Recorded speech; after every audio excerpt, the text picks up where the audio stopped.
बिस्मिल्लाहिर्रहमानिर्रहीम। अस्सलाम वालेकुम। आपको इस लेक्चर में एक बार फिर वेलकम। और इस लेक्चर के लिए topic examples of chapter number 10।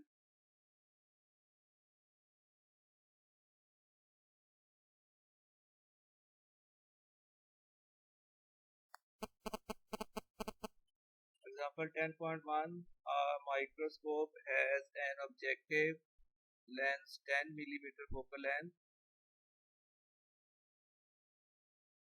Focal length of objective lens FO equals to 10 millimeter and an eyepiece of 25 millimeter. Focal length of eyepiece FE से इसको लिखेंगे, इसकी वैल्यू है 25 millimetre. What is the distance between lenses and its magnification? तो हमें find करना है distance between the lenses और इस इंस्ट्रूमेंट की मैग्निफिकेशन। ये दो कैलकुलेशन हम करेंगे इसमें। और साथ डाटा में मज़ीद दिया हुआ है, objective is sharp if the objective is in sharp focus when it is 10.5 millimeter from the objective. Distance of object from objective lens P1 है, ये इसकी वैल्यू है 10.5 मिलीमीटर। और डेफिनेटली माइक्रोस्कोप में फाइनल इमेज जो है वो प्रोड्यूस की जाती है 25 सेंटीमीटर पर, जो कि नियर पॉइंट होता है least distance of distinct vision. तो इसलिए फिर Q2 की वैल्यू आएगी 25 सेंटीमीटर। और चूँकि बाकी वैल्यू जो है वो मिलीमीटर में है, तो 25 सेंटीमीटर को अगर हम मिलीमीटर में कन्वर्ट करें तो ये वैल्यू बनेगी 25 मल्टीप्लाइड बाई 10 250 मिलीमीटर। और यहाँ पर एक चीज़ और आप क्लियर कर दूँ कि ये जो फाइनल इमेज है ये एक वर्चुअल इमेज बनती है, तो इसलिए वर्चुअल इमेज के केस में जो डिस्टेंस ऑफ इमेज है वो फिर नेगेटिव साइन के साथ लिया जाएगा। इसलिए हम यहाँ पर नेगेटिव साइन पुट करेंगे ड्यू टू वर्चुअल इमेज। और इसकी वैल्यू थी 25, तो अब ये हम लिखेंगे -25 और मिलीमीटर में ये वैल्यू आ जाएगी -250 मिलीमीटर। हमें फाइंड करनी है distance between the lenses L। और सेकंड पार्ट में फाइंड करेंगे मैग्निफिकेशन। सबसे पहले ऑब्जेक्ट लेंस के लिए हम लेंस फार्मूला यूज करेंगे 1/f equals to 1/p plus 1/q। और ऑब्जेक्टिव लेंस की फोकल लेंथ को अगर हम FO से शो करें तो then 1/FO equals to 1/P1 plus 1/Q1। हमने Q1 की वैल्यू फाइंड करनी है, तो 1/Q1 और इसके साथ ये जो टर्म है इसको उसी साइड पर लेके जाना पड़ेगा। तो अगर हम 1/Q की वैल्यू निकालें तो ये 1/P1 वाली जो टर्म है दूसरी साइड पर जाके 1/FO में से ये माइनस हो जाएगी। फिर 1/Q1 इक्वल्स आ जाएगा 1/FO minus 1/P1। Values put करनी है अब 1/10 माइनस 1/10.5। इसके बाद वाले स्टेप में क्या किया है कि ये 10 ओवर में आ रहा था, 10 और 10.5 ये दो टर्म्स हैं और इनका एलसीएम आ जाएगा 10 मल्टीप्लाइड बाई 10.5। इस तरह 105 जो है वो इनका एलसीएम है। अब 105 एलसीएम आ गया तो न्यूमरेटर में आ जाएगा 10.5 माइनस 10 मीन्स के 1/Q1 इक्वल्स टू 0.5/105। लेकिन हमने Q1 की वैल्यू फाइंड करनी है, इसलिए अब बोथ साइड का आप रेसिप्रोकल कर दें। फिर Q1 की वैल्यू आ जाएगी 105/0.5। डिवाइड करने के बाद Q1 की वैल्यू आ गई है 210 मिलीमीटर। Q1 फाइंड करने के बाद अब हमें फाइंड करनी है P2 की वैल्यू। तो अब हम यूज़ करेंगे आई पीस के लिए lens formula 1/f2 equals to 1/P2 plus 1/Q2 और आई पीस की फोकल लेंथ अगर हम एफ पीस से लिखते हैं तो 1/f equals to 1/P2 plus 1/Q2। हमने P2 की वैल्यू फाइंड करनी है, इसलिए ये जो 1/Q2 है ये लेफ्ट साइड में आके 1/FE में से ये टर्म माइनस हो जाएगी। देन 1/P2 फिर इक्वल्स आ जाएगी 1/FE minus 1/Q2। Values put करनी है। अब 1/FE की वैल्यू गिवन थी 25 मिलीमीटर और Q2 की वैल्यू है -250 मिलीमीटर। 1/25 माइनस 1/-250, ये माइनस माइनस प्लस, तो 1/25 प्लस 1/250। अब 250 आ गया एलसीएम। जब 250 एलसीएम लिया जाएगा तो इस एलसीएम को अगर 25 से डिवाइड करेंगे तो वैल्यू आ जाएगी 10 प्लस 250 को 250 से डिवाइड करें वैल्यू आएगी 1। इस तरह न्यूमरेटर में आ जाएगा 10 प्लस 1/250।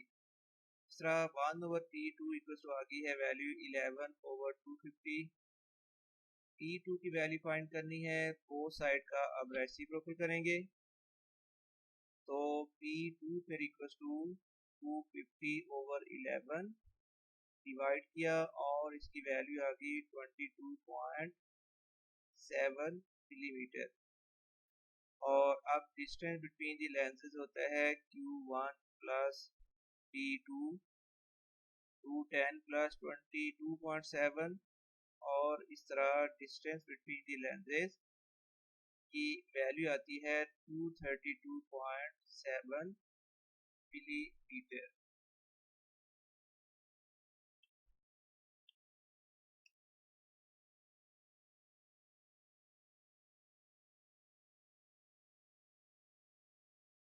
इसके बाद सेकंड पार्ट में हमने फाइंड करना है, कैलकुलेशन करनी है फॉर मैग्निफिकेशन।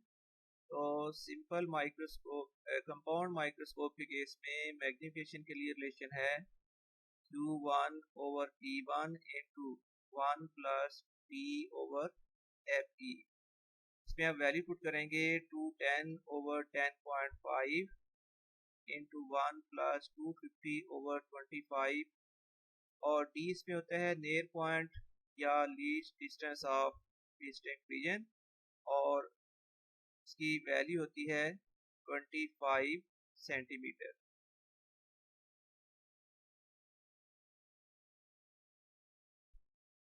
जो कि मिलीमीटर में बाकी रीडिंग ले रहे हैं तो 25 सेंटीमीटर और मिलीमीटर ये वैल्यू आ जाएगी 250 मिलीमीटर।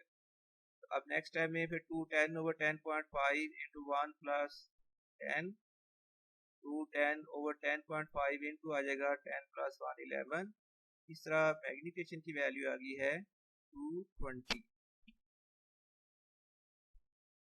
हमने यहाँ दो लेंसेज के दरमियान डिस्टेंस लिया है LQ1 प्लस P2। एक बार मैं एक्सप्लेन कर देता हूँ। कंपाउंड माइक्रोस्कोप में 2 लेंसेज यूज होते हैं। इनमें से एक है ऑब्जेक्टिव लेंस और सेकंड वन है आई पीस। अब ऑब्जेक्ट लेंस की जो इमेज बनती है ये शो की गई है ऑब्जेक्ट लेंस की इमेज और इसका लेंस से डिस्टेंस होता है Q1 और इसी तरह ये सेकंड लेंस है आई पीस और आई पीस से ये जो इमेज बनी है ये अब आई पीस के लिए एज ऑब्जेक्ट वर्क करेगी। इसका मतलब कि ये सेकंड लेंस के लिए ऑब्जेक्ट ये I1 है और आपको मालूम है कि ऑब्जेक्ट का लेंस से डिस्टेंस T से शो किया जाता है। तो सेकंड लेंस होने की वजह से इसको हम T2 शो करेंगे। अब दो लेंसेज के दरमियान टोटल डिस्टेंस फिर बन जाएगा, यहाँ तक हो गया Q1 और आगे फिर ये आई पीस तक डिस्टेंस बनेगा P2। इन दोनों को प्लस कर दें तो वो आ जाएगा सेपरेशन बिटवीन दी लेंसेज। इस तरह दो लेंसेज के दरमियान in case of microscope distance between the lenses आएगा Q1 प्लस P। उम्मीद है आपको ये कॉन्सेप्ट क्लियर हो जाएगा।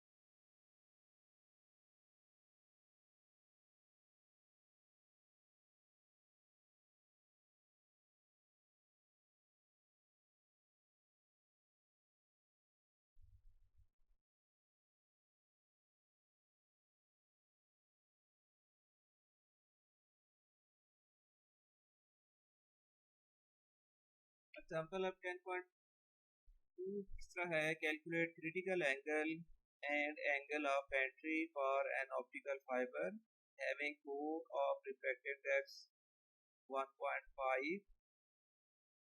तो refractive index of core N1 equals to 1.5 and cladding of refractive index 1.48। तो refractive index of cladding N2 equals to 1.48।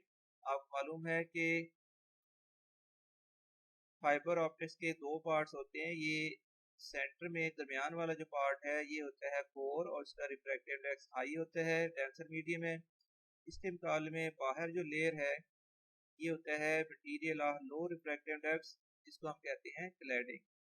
ये दोनों के रिफ्रैक्टिव इंडिसेस दिए गए हैं N1 और N2, और ये हमें मालूम है कि एयर का रिफ्रैक्टिव इंडेक्स N उसकी वैल्यू 1 की इक्वल होती है, और हमने फाइंड करनी है value of critical angle at the boundary of core and cladding. ये कोर और क्लैडिंग पर जब टोटल इंटरनल रिफ्लेक्शन हो जाएगी तो उसके लिए क्रिटिकल एंगल की वैल्यू कैलकुलेट करनी है, और एंगल ऑफ एंट्री यहाँ से जो लाइट एंटर हुई है तो ये वाली जो एंगल ऑफ एंट्री है थीटा, ये हमने कैलकुलेट करनी है। अब सबसे पहले फॉर कोर क्लैडिंग बाउंड्री, ये कोर और ये क्लैडिंग, इस कोर क्लैडिंग बाउंड्री के लिए अगर हम स्नेल्स फार्मूला यूज करें तो N1 sin theta 1 equals to N2 sin theta 2। N1 होगा फर्स्ट मीडियम जो कि कोर है उसका रिफ्रैक्टिव इंडेक्स, और इसमें जो एंगल ऑफ इंसिडेंस बनता है वो है थीटा 1, और N2 है सेकंड मीडियम का रिफ्रैक्टिव इंडेक्स N2, और इसमें जो एंगल ऑफ रिफ्रैक्शन बना है वो है थीटा 2, या आप इसको लिख लें sine theta 1 over sine theta 2 equal to आ जाएगा N2 ओवर N1। N2 है रिफ्रैक्टिव इंडेक्स ऑफ कोर, और N1 है रिफ्रैक्टिव इंडेक्स ऑफ N2 है refractive index of cladding, over N1 जो है वो है refractive index of core.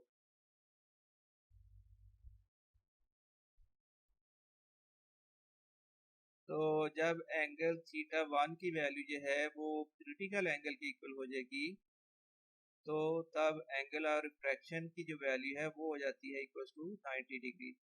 Angle of incidence को उसी वक्त हम क्रिटिकल एंगल कहते हैं जब उसके लिए corresponding angle of refraction in rare medium उसकी वैल्यू हो जाती है 90 डिग्री।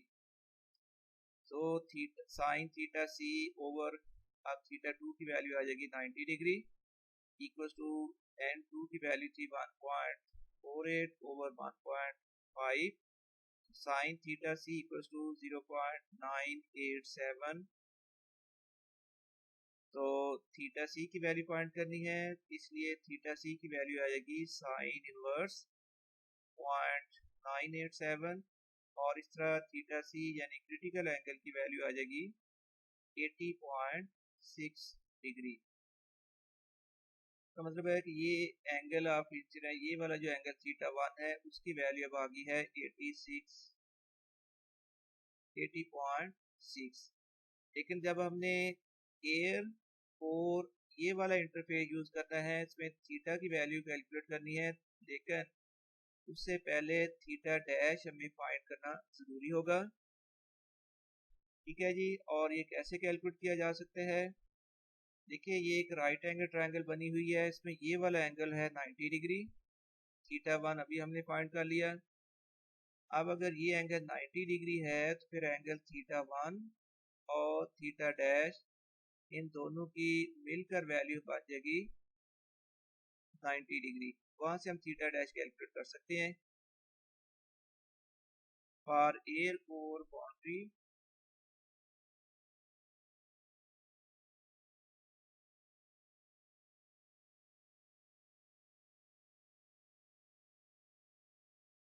ये theta dash plus theta 1 equals to 90 degree.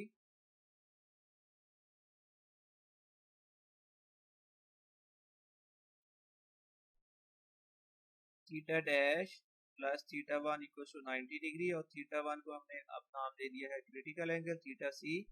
So theta dash plus theta C equals to 90, values put करें। Theta dash plus 80.6 equals to 90 degree, then theta dash की value आ जाएगी 90 minus 80.6 और इक्वल्स टू आ गई theta dash की value 9.4 degree. अब ये angle हम थीटा डैश फाइंड कर चुके हैं, एंगल ऑफ रिफ्रैक्शन, और ये है एंगल ऑफ इंसिडेंस। अब ये एयर और ये कोर, तो एयर कोर के लिए हम सेंस फार्मूला यूज करके थीटा की वैल्यू फाइंड कर सकते हैं।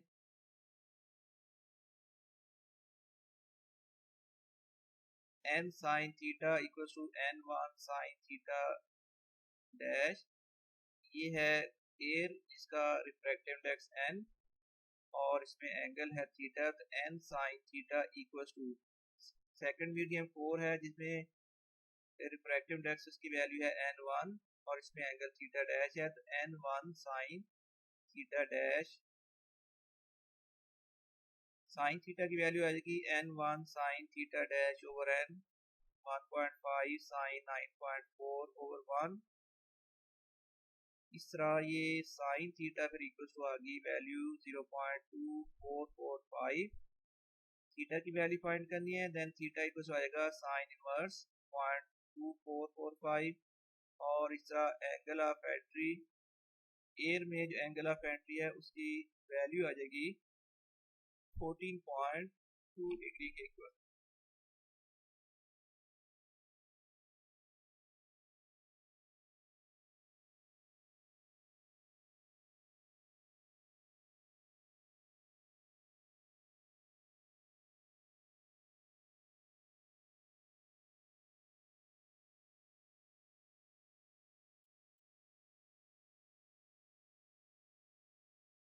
और इसके साथ ही आप ये लेक्चर कंप्लीट करते हुए मैं आपसे इजाज़त चाहूँगा।